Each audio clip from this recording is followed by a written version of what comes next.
వాళ్ళు ప్రైవేట్ వ్యక్తులు సహకరిస్తున్నారు. అది కాకుండా గవర్నమెంట్ దగ్గర నుంచి మీకు యూనిఫామ్ ఇవ్వడం కానీ, మంచి పుస్తకాలు ఇవ్వడం కానీ ఇవన్నీ కూడా చేస్తుంది గవర్నమెంట్. మళ్ళీ మీకు టీచర్లు కూడా ఈ సంవత్సరం 16,000 మంది టీచర్ని, ప్రభుత్వ టీచర్ని నియమించింది గవర్నమెంట్. అర్థమైందా? మీకు మిడ్ డే మధ్యాహ్నం పూట భోజనం, మంచి భోజనం పెట్టాలనుకో. మధ్యాహ్నం భోజనం ఎంత జరుగుతుంది? బాగా అవుతుంది. వాళ్ళు బాగా తినడానికి అందరూ ఇంటికే వెళ్తున్నారా? ఇక్కడ తింటున్నారు? అందరు ఇక్కడే తింటున్నారు. బాగా జాగ్రత్తగా చూసుకోండి. మధ్యాహ్నం భోజనం అనేది కరెక్ట్ గా చూసుకోవాలి. కొద్దిగా క్వాలిటీ తగ్గినా అది మీదే బాధ్యత. ఏమో కనుక నువ్వు అన్ని స్కూల్ మధ్యాహ్నం భోజనం కంపల్సరిగా ప్రతి స్కూల్కి వెళ్ళాలి. ప్రతి రోజు కూడా పిల్లల తల్లిదండ్రులు ఒకరిద్దరిని వచ్చి మధ్యాహ్నం భోజనం మామూలుగా కూర్చోవడం చెప్పండి. వాళ్ళు కూడా తినమని తింటే అప్పుడు వాళ్ళ పిల్లలు ఏం తింటున్నారు, కరెక్ట్ పెడుతున్నారు లేదా వాళ్ళకి కూడా తెలిసింది. ఎడ్యుకేషన్ కూడా బాగుండాలి స్కూల్స్ లో.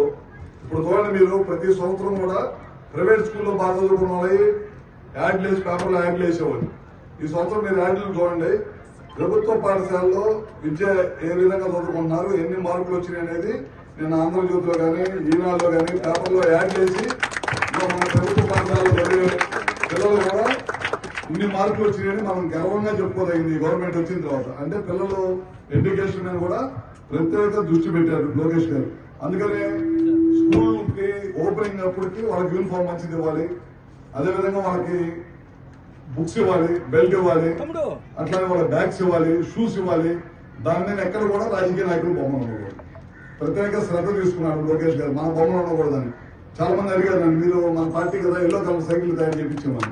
వదిలే అట్లా స్కూల్ పిల్లలకి మన మంత్రి గారు కూడా ఆ విధంగా చేస్తాం. మనం కూడా అట్లా అవసరం లేదు పిల్లలకి. కాబోయే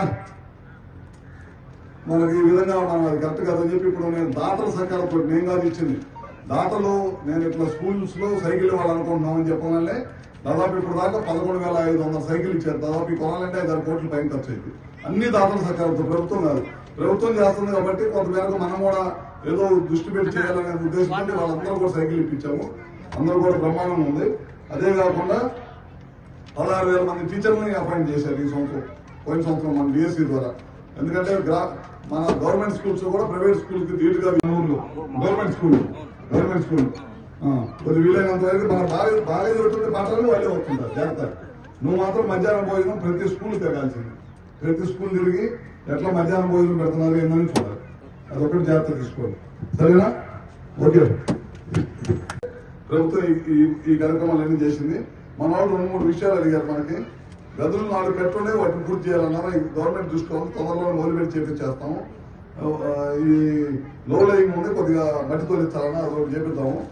ఆరో ప్లాంట్ ఒకటి పెట్టించేస్తాము. టాయిలెట్స్ మరమ్మతులు చేయాలా బాగామంటారు. ఒకసారి డీ గారు ఒకసారి చూసి రండి, ఏం చేయొచ్చు, దేంట్లో పెట్టచ్చు కనుక్కుందాం. ఆరో ప్లాంట్ మనం పెట్టచ్చుగా, ఆరో ప్లాంట్ పెట్టించేస్తాం ఇమీడియట్ గా. నెక్స్ట్ సీజన్కి వచ్చే లోపల స్కూల్స్ లో చాలా చోట్ల ఆరో ప్లాంట్లు పెడతాం. అది కూడా మనకి ఒంగోలు ఒక ఆయన వచ్చి మనకు 13 లక్షలు ఇచ్చాడు. 12 లక్షలు ఇచ్చాడు. 8 స్కూల్స్ లో వాటర్ ప్లాంట్ పెట్టడానికి ఒక దాత నేను అడగకుండానే వచ్చి ఇట్లాంటి కార్యక్రమం చేసినప్పుడు ఇచ్చాడు అనమాట. వాళ్ళని అడిగాం, హై స్కూల్స్ లో, ఎలిమెంటరీ స్కూల్స్ లో మొత్తం అన్ని స్కూల్స్ లో వాటర్ ప్లాంట్లు పెడుతున్నాం. ఈ సంవత్సరం కూడా ఇస్తా ఉన్నారు ఇంకొక 20 స్కూల్స్ కి. అట్లానే మిగతా వాళ్ళని కూడా కనుక్కొని స్కూల్స్ అన్నింటిలో వాటర్ ప్లాంట్ పెట్టించేస్తాం. రేపు స్కూల్ వీలైనప్పుడు వాటర్ ప్లాంట్ పెట్టించేస్తాం. మిగతా కూడా ఏవైతే ఉంటాయో ఒకసారి చూసినా ఏం చేయొచ్చు మనం. ఇవన్నీ కూడా తప్పకుండా చేస్తాం. స్ట్రెంత్ అని మనం ఉన్నారు ఊళ్ళో పిల్లలు.